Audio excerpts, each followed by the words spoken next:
প্রিয় শিক্ষার্থী, আশা করি ভালো আছেন। আমরা আজকে সপ্তম শ্রেণীর গণিতের 4.1-এর 11 নম্বর অঙ্কটা করব।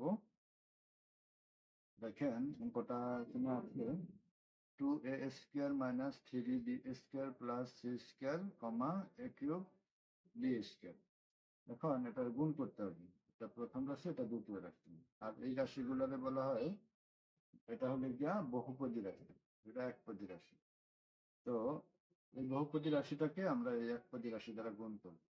এটা গুণ করার জন্য আমরা প্রথমে আবার একটু ব্র্যাকেট দিয়ে সাজিয়ে লিখি, minus 3b square plus c square, আর এটা হলো a কিউব b স্কোয়ার। তো আমরা এটা দ্বারা প্রথমে এটারে গুণ করব, তারপরে আবার এটা দ্বারা এটারে গুণ করব, তারপরে আবার এটা দ্বারা এই সংখ্যা এই রাশি পদটাকে গুণ করব। এখন আমরা চাইলে একসাথে সরাসরি করতে পারি, কিন্তু আমরা একটু সাজিয়ে নিব। প্রথমে 2a square into a cube b square, এটার কাজ শেষ, মানে এটা সাজানো শেষ। এখন এটা লিখলাম, এরপরে মাইনাস এখানে আছে কত b 3b স্কোয়ার, আর গুণ হবে এটা a cube b square plus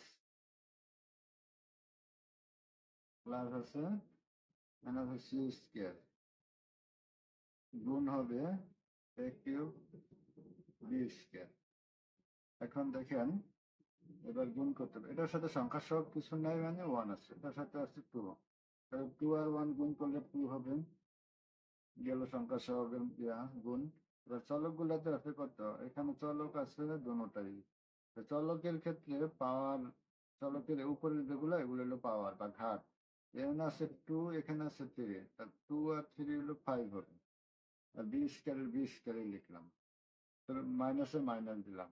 এখানে এই সংখ্যা সহ পিছনে মানে 1 আছে, 1 আর 3 গুণ করলে 3।